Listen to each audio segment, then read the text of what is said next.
never know when a split-second decision will rewrite your destiny. When a struggling waitress stepped between two desperate thieves and a notorious outlaw biker's prized Harley, she didn't expect to survive the night. What happened next wasn't retaliation. It was a miracle that will absolutely break your heart. The neon sign above Sam's All-Night Diner on the outskirts of Bakersfield, California, had a busted N, making it bleed a harsh, buzzing pink light into the desolate parking lot. It was 2:15 a.m. on a Tuesday, the kind of dead hour where the world feels completely abandoned. Inside, the air smelled heavily of burnt filter coffee, stale grease, and industrial bleach. For 28-year-old Rebecca Lawson, this diner was her entire universe, her purgatory, and her only lifeline.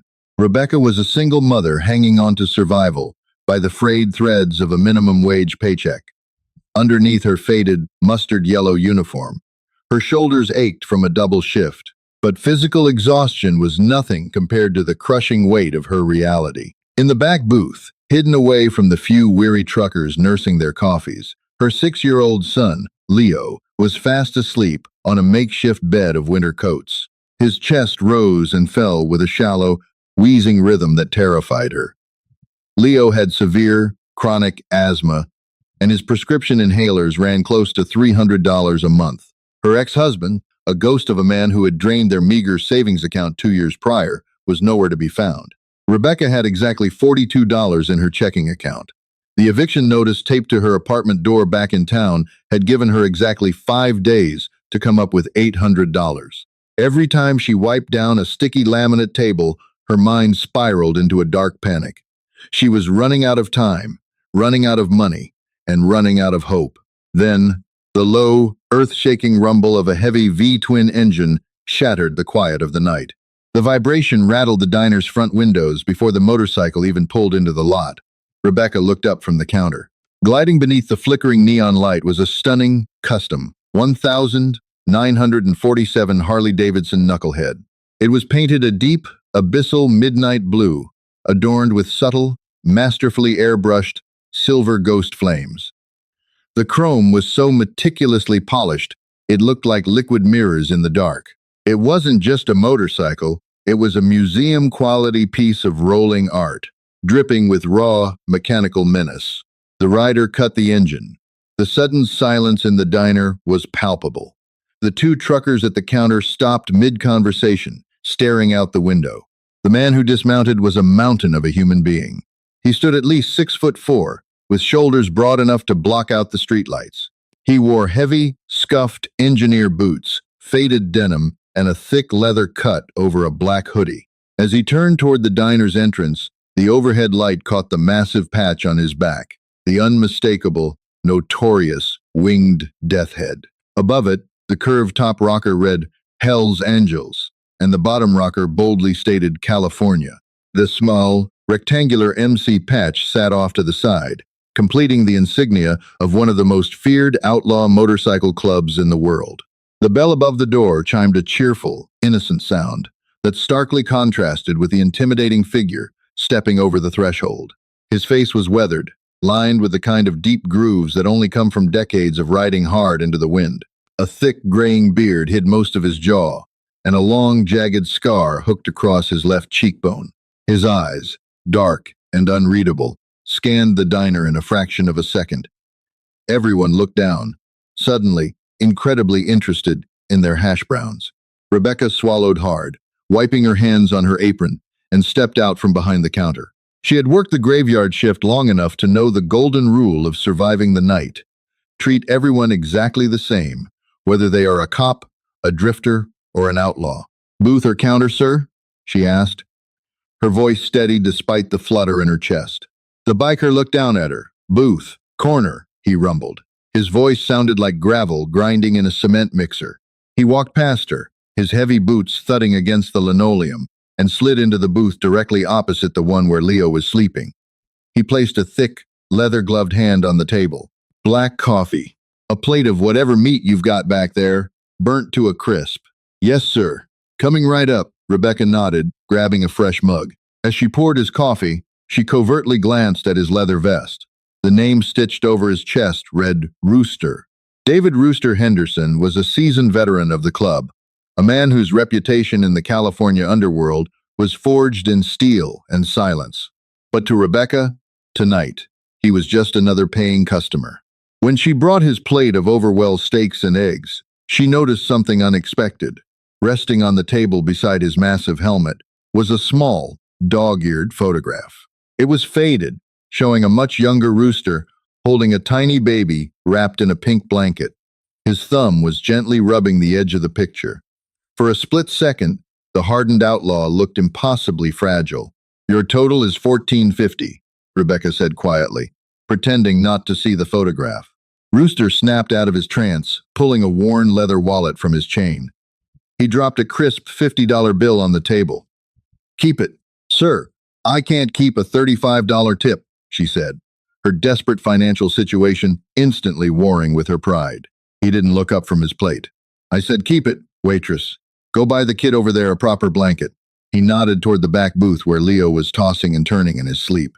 Rebecca felt a sudden lump in her throat. "Thank you, truly." She walked back to the counter, her fingers trembling as she slipped the bill into her apron. It wasn't enough to save her from eviction, but it was enough to buy Leo's medication tomorrow. For the first time all week, a tiny sliver of relief pierced her overwhelming despair. But the quiet of the graveyard shift is a fragile, deceitful thing. And outside in the dark, trouble had just arrived. Rebecca was in the back, loading the dishwasher, when she heard the distinct, screeching protest of failing brakes. She walked over to the greasy drive-through window and peered out into the gloomy parking lot. A rusted, dented Ford F-150 flatbed had just pulled up, parking illegally close to the diner's entrance, directly parallel to Rooster's gleaming Harley-Davidson. The truck's headlights were killed immediately, plunging that section of the lot into deep shadows. Two men jumped out of the truck cab. Even from a distance, Rebecca could read their frantic, twitchy body language. They were rail-thin, wearing baggy clothes, their heads darting left and right with the erratic paranoia of severe meth addicts. One of them, a guy with a shaved head and a neck tattoo, went straight to the back of the flatbed and pulled out a heavy wooden plank. The other man pulled a massive pair of bright yellow bolt cutters from his jacket. Rebecca's heart slammed against her ribs. They're going for the bike. She knew what kind of men stole motorcycles. They were desperate, dangerous, and usually armed. But stealing a customized Harley that belonged to a fully patched Hell's Angel? That wasn't just grand theft. That was a profound, catastrophic death wish. If Rooster walked out and caught them, the violence that would erupt in Sam's Diner parking lot would make the local news for weeks. The diner would be a crime scene. She would lose her job, the only thing keeping her and Leo off the literal streets. She turned to rush into the dining area to warn Rooster, but when she burst through the swinging kitchen doors, the corner booth was empty. The restroom door down the hall was shut. Rebecca looked back out the window. The thieves were already moving. The shaved head guy had wedged the plank against the truck bed, while the other man was creeping toward the Harley, examining the heavy lock chained through the front wheel. They had less than 60 seconds before they loaded the bike and vanished. Rational thought completely abandoned Rebecca. It wasn't just about the diner, or her job, or even the terrifying biker currently in the bathroom. It was a lifetime of watching things get taken from her. Her husband taking their savings, landlords taking her security, life taking her son's health. She was so incredibly, violently tired of watching people take what didn't belong to them while the victims just stood by and suffered. Without thinking, Rebecca grabbed the heavy, solid iron tire iron that Sam kept propped next to the back door for breaking up ice in the winter. Her fingers gripped the cold metal so tightly, her knuckles turned white. She pushed open the heavy glass doors of the diner and sprinted out into the chill night air. "Hey!" Rebecca screamed, her voice cracking like a whip across the empty lot. "Get the hell away from that bike!" The two thieves jumped, dropping the bolt cutters with a loud metallic clatter. They spun around, expecting to see a massive biker. Instead, they saw a 5'4" waitress in a yellow apron wielding a rusty iron bar. The initial shock on their faces quickly morphed into ugly, contemptuous smirks. "Back inside, sweetheart," the tattooed man sneered, stepping away from the motorcycle and towards her. "This ain't your business. Go pour some coffee before you get hurt." "I said back away," Rebecca shouted, planting her feet. Her whole body was shaking with adrenaline, but she didn't step back. She positioned herself squarely between the men and the Harley. Do you have any idea whose bike this is? You touch this, you're dead men. The second man, a strung-out-looking guy with greasy hair, let out a raspy laugh. It's gonna be our bike in about 30 seconds. Now move, bitch, before I make you move. He lunged forward, trying to shove her out of the way to get to the handlebars. Instinct took over. Rebecca swung the tire iron in a short, brutal arc. The heavy iron connected solidly with the man's forearm with a sickening crack. He howled in pain, stumbling backward and clutching his arm. She broke my arm. The crazy bitch broke my arm. The tattooed man's eyes went wide with sudden rage. The smugness vanished, replaced by the lethal, unpredictable violence of a cornered addict. He reached into his baggy jacket and pulled out a switchblade. With a metallic snick, a 4-inch jagged blade locked into place. It glinted ominously in the buzzing neon light of the diner sign. You're gonna regret that, you stupid little girl, he hissed, taking a slow, menacing step toward her. Rebecca's breath caught in her throat. The reality of her foolish bravery crashed down on her. She was a mother. If she died in this filthy parking lot over a stranger's motorcycle, who was going to take care of Leo? The image of her son, sleeping soundly in the booth just 30 feet away, flashed brilliantly in her mind. She raised the tire iron defensively, but her hands were trembling violently now. The man lunged. Rebecca swung blindly, but he was faster. He ducked under the iron bar and slashed out with the knife. Rebecca twisted her body, but she wasn't fast enough. The blade sliced through the sleeve of her uniform and bit deep into the flesh of her left forearm. A sharp, searing heat tore through her arm. Rebecca gasped, stumbling backward against the leather seat of the knucklehead. Blood immediately began soaking through the cheap mustard fabric, dripping down her hand and splattering onto the pristine chrome pipes of the motorcycle. Now, the tattooed man growled, stepping in close. The bloody knife raised for a second. Fatal strike. Drop the pipe. Rebecca closed her eyes, bracing for the impact, praying someone would find Leo in the booth.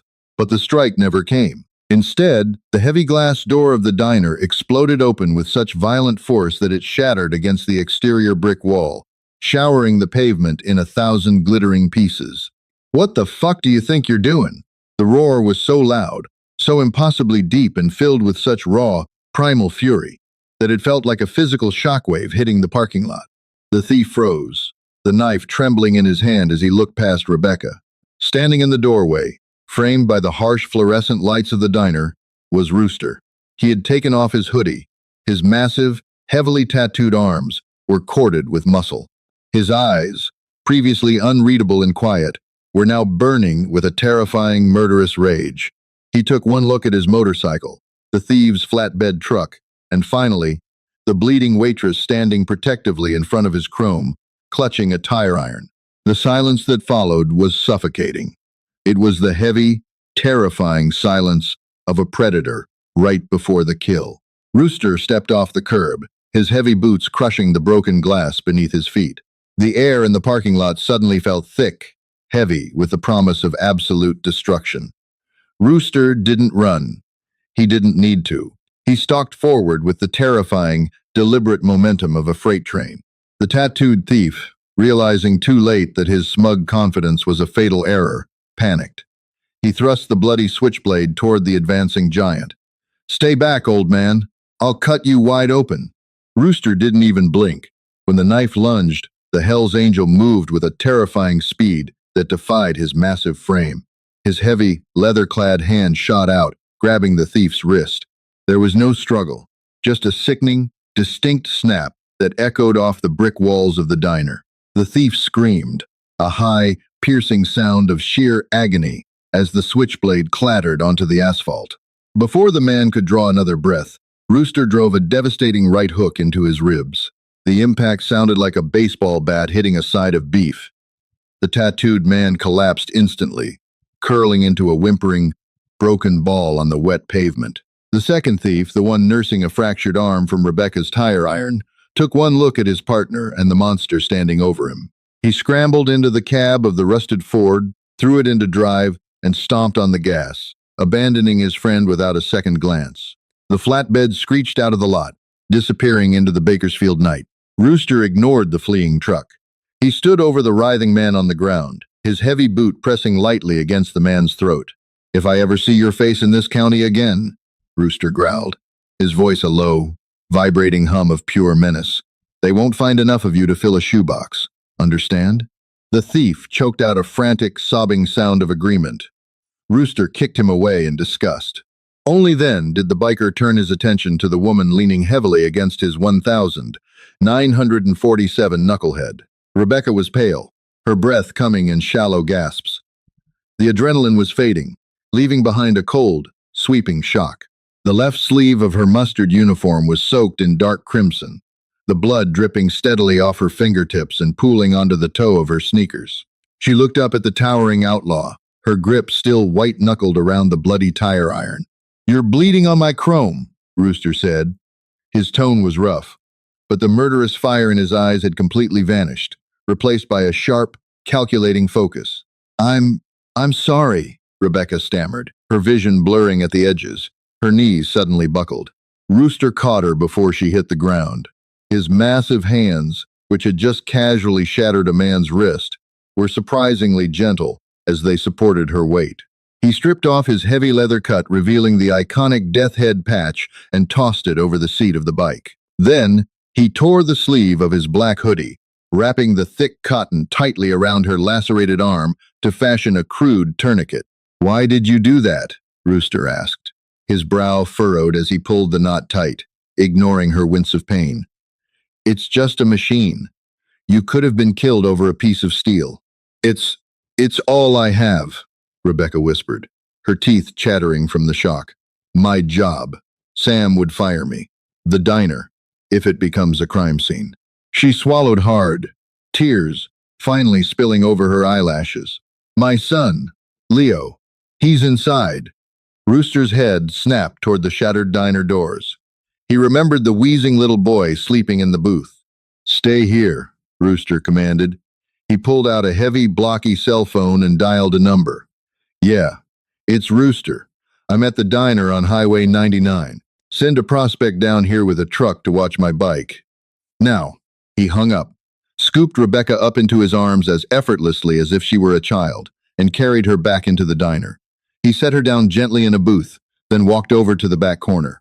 Little Leo, miraculously undisturbed by the shouting and breaking glass, was still sleeping under his pile of winter coats, his breathing ragged and labored. When the paramedics arrived 10 minutes later, they found a bizarre scene. A badly bleeding waitress, a shattered storefront, and a terrifying, legendary outlaw biker sitting in a booth, carefully holding a sleeping 6-year-old boy wrapped in a pink blanket so the mother could get her arm bandaged. As they loaded Rebecca onto the gurney, she panicked, reaching out for her son. "I can't afford an ambulance. Please, I can't pay for this." "I'm riding in the back with the kid," Rooster told the lead EMT, his tone leaving absolutely no room for debate. He looked down at Rebecca, his scarred face impassive. "Don't worry about the bill, kid. Just keep breathing." 5 days later, the reality of Rebecca's life came crashing down with absolute, merciless precision. Her left arm was stitched up and bound in thick white gauze. The diner's owner, terrified of the violence and the broken glass, had let her go over the phone, offering nothing but a half-hearted apology. The eviction notice taped to her apartment door had officially expired at 8 a.m. It was noon now. The sky over Bakersfield was a bruised, heavy gray. Rebecca sat on a taped-up cardboard box in the middle of her empty, dingy living room. Leo was sitting on a deflated air mattress beside her, playing quietly with a broken plastic fire truck.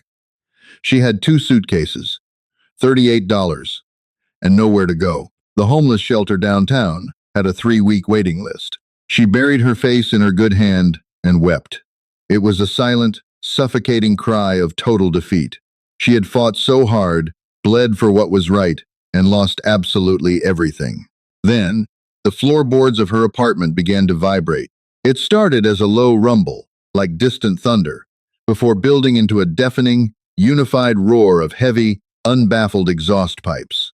The sound rattled the cheap window panes of her second-floor apartment. Leo dropped his truck, his eyes wide. "Mommy, what's that?" Rebecca wiped her eyes, wincing as her stitched arm throbbed, and walked over to the window. When she looked down into the cracked, weed-choked parking lot of her complex, her jaw dropped. There wasn't just one motorcycle. There were 30 of them. 30 custom Harley-Davidsons had completely taken over the lot, parked in a flawless, intimidating diagonal line. The riders were all dismounting, a sea of black leather, heavy boots, and the infamous winged deathhead patches of the Hells Angels Motorcycle Club. To the residents of the rundown apartment complex, it looked like a terrifying invasion. People were quickly drawing their blinds and locking their doors. Leading the pack, walking toward the concrete stairs, was Rooster. Next to him was an older, imposing man with silver hair and a sergeant-at-arms patch on his chest. A moment later, a heavy knock echoed on her door.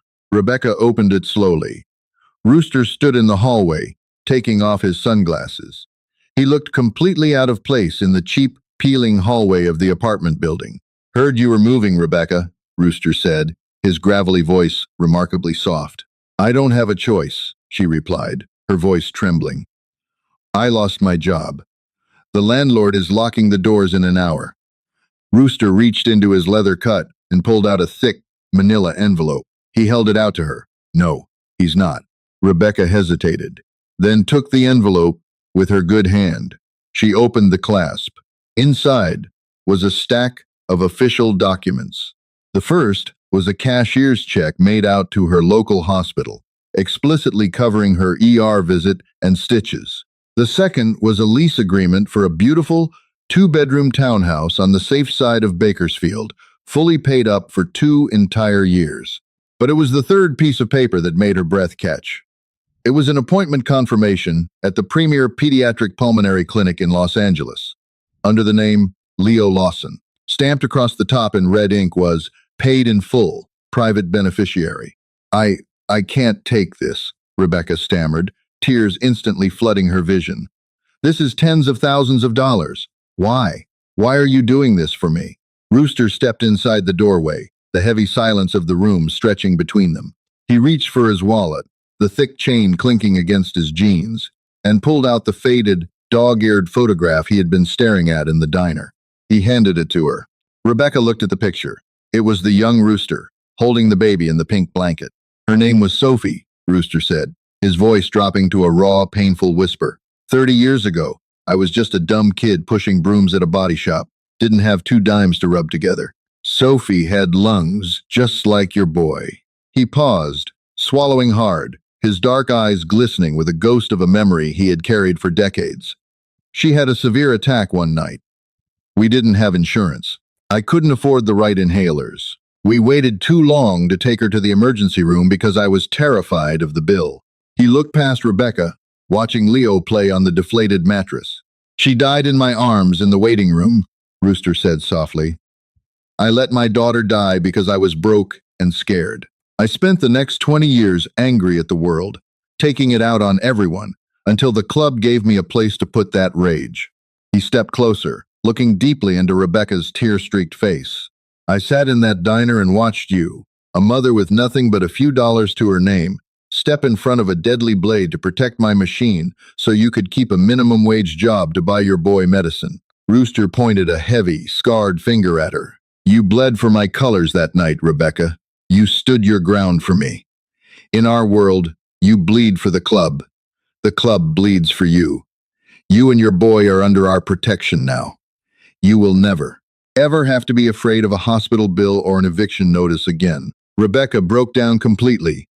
She stepped forward, throwing her good arm around the giant, hardened outlaw, burying her face in his leather vest. Rooster stood perfectly still for a moment, then slowly brought his massive hand up to gently pat her back. Down in the parking lot, the roar of 30 Harley-Davidsons fired up in perfect, deafening unison, a heavy metal symphony, declaring to the world that a struggling mother and her little boy would never walk alone again. If this incredible, true-to-life story of sacrifice, unexpected brotherhood, and a mother's fierce love moved you, please hit that like button and share it with your friends. Don't forget to subscribe to our channel for more gripping, real-life dramas where the most unlikely heroes step up when all hope seems lost. Drop a comment below. Would you have risked it all?